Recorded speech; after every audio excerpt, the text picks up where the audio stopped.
Gopala Govinda Rama. Now, what we would like to put forward here is the point of view that, in fact, life is a distinct element from matter, that life is itself an energy that's completely different from matter. It is not an offspring of matter. Life is life. Matter is matter. And these two distinct energies in the material world as we see it sometimes interact, and sometimes they do not. From this point of view, a life particle, a particle of life, sometimes called a spirit soul, or the Atma, a soul. This spark of life, this life particle we are proposing, is in fact a distinct energy, and that there are innumerable such life particles.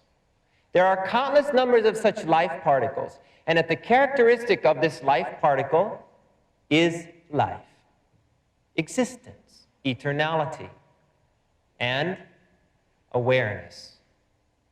These are the natural characteristics of the life particle or spirit soul.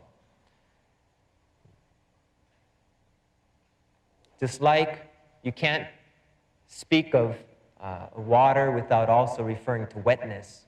You can't have water without wetness. Similarly, when we speak of the life particle or the spirit soul, we cannot separate it from awareness.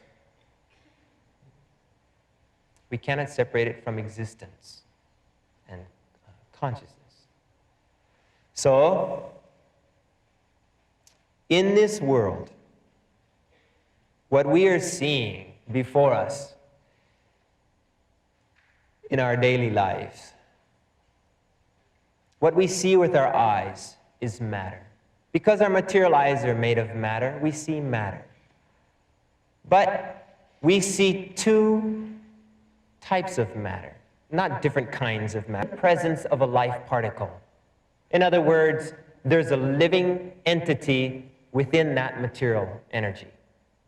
And sometimes we see matter when there is no living entity contained or within that material energy, within that matter. For example, you're looking at me, okay? You see my material body, but you also are seeing life. In fact, there is life and matter combined. Now, over here on the floor, or the pot, plant, or part of the seat, or the back of the chair, that's matter by itself. Now, this back of this chair here used to be matter in the presence of life. It's called wood. It used to be called a tree. But do you notice, although there are flowers here, they're not growing. If you see, we don't want our television audience to think these are flowers growing out of here. There's nothing growing here. It used to grow. There's certain characteristics, in other words, of life in the presence of matter, or matter in the presence of life and matter by itself. When matter is by itself, it doesn't grow. There's no reproduction. The chemical compounds break down to a thermodynamically more stable state. These are certain characteristics.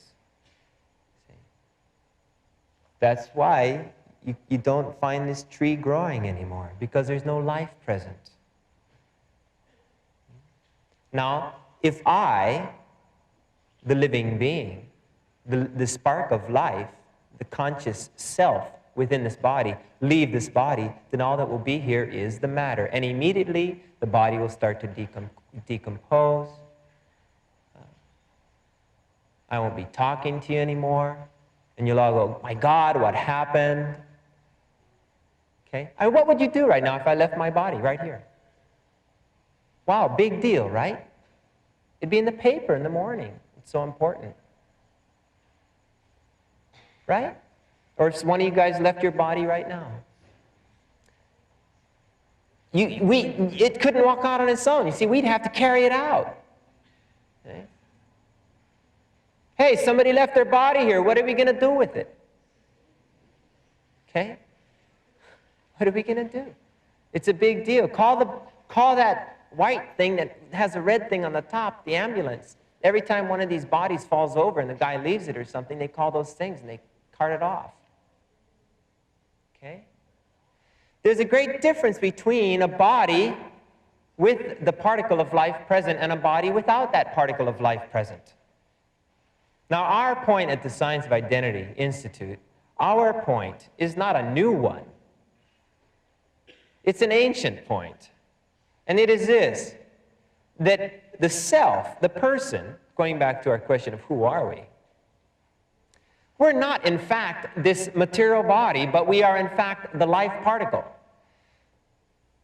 We are each an individual, independent life particle. And we are temporarily in a material vehicle. We are temporarily using matter. And as long as we are present in matter, then there are certain symptoms manifested through that matter. But you know that this matter that right now is part of my hand or my face, it wasn't here, you know, a year ago. It was making up something else. You know, I ate food. It's called metabolism. This is one of the other important characteristics of matter in the presence of a living being, matter in the presence of a life particle. Metabolism. There's this constant interchange of matter. But it's just dead matter unless the life particle is there. The body is just dead matter. The life particle is present, and therefore it's manifesting the symptoms of the presence of life.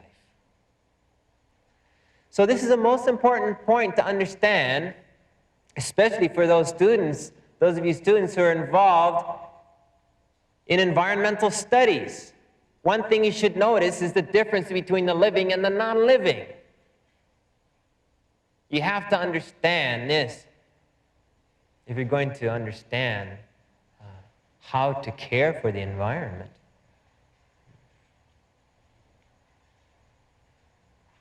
Now, the materialist believes and teaches that we are just matter. That I am matter, I am the body. And some materialists, as we've discussed before, they say we don't really exist. They say that life and consciousness, the self, and the belief that I exist and the awareness that I exist is really just an illusion. Francis Crick, I'm sure you all know of Francis Crick since you all studied genetics and so on at this university.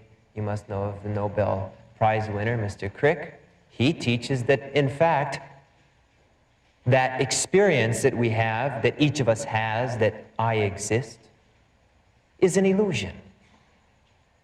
It's really just an illusion. He says that there's perception, but there's no perceiver. He says there is no self within the body perceiving. We say he's nuts. If he gets angry, all we can do is reply, it's all an illusion. Who are you mad at? I don't even exist.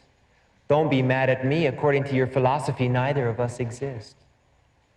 So we can say that the man is nuts, that he's insane. Because in fact, anyone who denies his own existence and denies the existence of others, claiming that it's simply an illusion created by the complex brain structure, that the spontaneous firing of brain cells somehow creates this illusion that I exist. That person must be considered to be the greatest fool. If such a person as Mr. Crick is asked the question, who is in the illusion that he exists? As Crick says, he says, it's too bad. It's very hard not to fall into this illusion. But there must be some good reason why we have it. But he doesn't ask the question, who has the illusion that he exists? Who is deluded? In other words, whenever you talk about somebody having an illusion, then you're talking about some entity who exists who must be getting deluded or who must be deluded. If there is no one existing, then who could be having the illusion? Those who try to deny their own existence or deny the existence of other selves, they're really in an impossible position. But how did they get there? They got there because they believe, they declare, they teach that there's only one energy, matter. And they cannot explain self-awareness, they cannot explain the existence of the self from their position of teaching, believing that there's only one energy, matter. In other words, they have no material explanation for the self.